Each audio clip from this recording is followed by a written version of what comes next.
Have you ever felt a gentle nudge, a quiet whisper in your heart? It might be Jesus calling you. He often does. The world around us aches. It longs for good news. It searches for hope. And this call, this mission, isn't just for a select few. It's not only for pastors or those who travel to distant lands. It's for you. It's for me. It's an invitation to share light. Jesus sees a world ready for a message of love. He always has. In the book of Luke chapter 10, we read something wonderful. Jesus sent out 72 of his followers. Notice that number. Not just the 12 disciples he was closest to. This was a larger group, a broader team. He looked out and saw a great harvest. So many hearts were open, ready to hear. But there were not enough workers to gather it all in. He understood the urgency. He still does. The fields are still ripe. The need is still great. This act of sending out the 72 was so significant. It revealed Jesus' grand plan. His message of grace and truth was never meant to stay small. It wasn't meant to be a secret whispered in a corner. It was designed to spread, like warm sunshine after a long winter, like gentle rain on thirsty ground. He was preparing them, these 72 ordinary people. And in doing so, he was also preparing us for something beautiful, for something big. Think about that number again, 72. It was likely a diverse group of people, just like us, really. They probably came from different backgrounds. They had different skills and personalities. Some were bold, others perhaps more quiet, yet they all shared one common mission: to go out, to share a message of hope, to offer peace. Jesus believed in their ability to do this. He trusted them.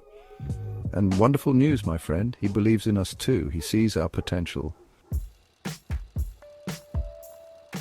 Jesus didn't send them out unprepared. He gave them clear, specific instructions. He said, "Go on your way. Behold, I am sending you like lambs among wolves." Now, that might sound a little bit frightening, doesn't it? Lambs are gentle and wolves can be fierce.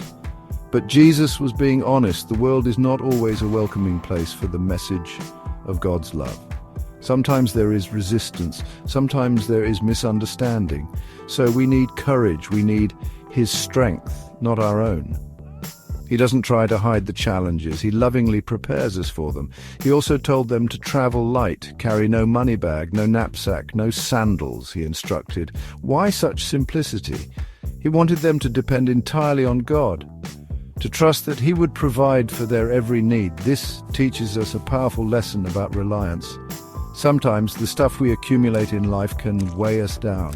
Our possessions, our worries, our plans. They can become distractions. They can pull our focus away from what truly matters. Living with simplicity can bring clarity. It can bring a surprising freedom. Whatever house you enter, first say, "Peace to this house." What a beautiful instruction, a simple greeting, a profound offering. Peace. It's something every human heart craves, isn't it? It has the power to open closed doors. It can soften hardened hearts. It builds bridges where there were once walls. They were to offer this gift of peace first before they said anything else, before they performed any miracles. This shows the gentle, inviting nature of God's kingdom. It begins with peace. If they were welcomed, they were to stay in that house. They were to eat what was offered to them. They were to heal the sick people they found there. And then they were to share the core message. The kingdom of God has come near to you. This was a message of closeness, of imminence. God isn't some distant, uncaring force. He is near, he is present, he is involved. But if they were not welcomed, they were to shake the dust off their feet, not as an act of anger or condemnation, but as a symbolic gesture. They had done their part. The response, ultimately, was up to those who heard. Imagine the scene. The 72 followers returned from their mission. Their faces were shining. They were filled with joy. You can almost hear their excited voices. "Lord," they exclaimed, "even the demons are subject to us in your name." They had witnessed incredible things. They had seen God's power at work in amazing ways. Their mission had been successful, more successful, perhaps, than they had ever dared to dream.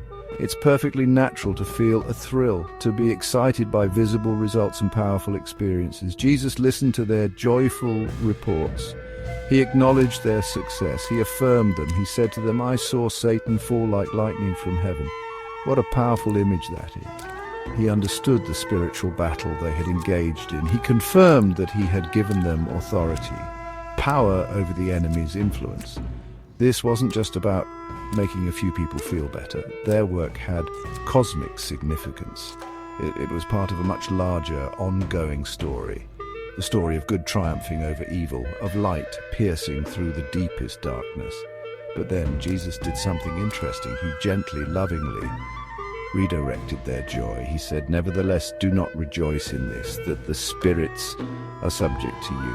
This might seem a little puzzling at first. Weren't these good things? Weren't these victories worth celebrating? Yes, of course, they were signs of God's power and presence, but Jesus wanted to point them and us to something even better, something more lasting, something more deeply personal and secure. "But rejoice," he told them, "that your names are written in heaven." This, my friend, is the ultimate victory. This is the source of the truest, most unshakable joy. It's not found in what we do for God, however spectacular. It's found in who we are in Him. It's about our relationship with our loving Father, our eternal security in His grace. This kind of joy cannot be shaken by difficult circumstances. It cannot be diminished by a lack of visible results. It's a deeper, more profound gladness. It is the pure joy of belonging to God forever. So how does this ancient story, these words spoken so long ago, speak to us today, in 2025? The truth is, the harvest is still plentiful. All around us, people are still searching. They are searching for hope in a world that often feels hopeless. They are searching for peace in hearts filled with turmoil. They are searching for meaning in lives that can feel empty. You and I are the 72 of today. We are called to go out into our own worlds, into our neighborhoods, our workplaces, our schools, our families. The call is still the same. We might not be casting out demons in the exact same way the first disciples did, but we can most certainly bring light into dark situations. We can offer words of peace when conflict arises. We can share a kind word with someone who is struggling. We can take a moment to pray for those who are sick or suffering. We can choose to show compassion when it would be easier to judge. These are our modern-day miracles. They are small acts of love performed in His name that carry great power, like a single candle bravely shining in a vast, dark room. I remember a time not too long ago when I felt very small and inadequate. God seemed to be nudging me towards helping a dear friend. This friend was walking through a very dark valley. I felt like I had no wise words, no great solutions. I felt like one of those lambs Jesus spoke of, surrounded by wolves of doubt and fear, my own and theirs. But I just tried to be present, to listen more than I spoke, to offer what little peace I had in my own heart. And slowly, gently, I saw a little light return to their eyes. It wasn't my power, not at all. It was His, working through the simple gift of friendship. Our names are written in heaven. Let this profound truth be the anchor for our souls. Let it give us the courage to go when He calls, to share His incredible love with the world around us, not for our own glory, not for our own recognition, but for His. Let this be our deepest, most abiding joy. Let it be the fuel that energizes us for the mission He has given us. Go, therefore, into your world, offer His peace, share His hope, for the kingdom of God is indeed very near. And you, dear friend, are His beloved messenger.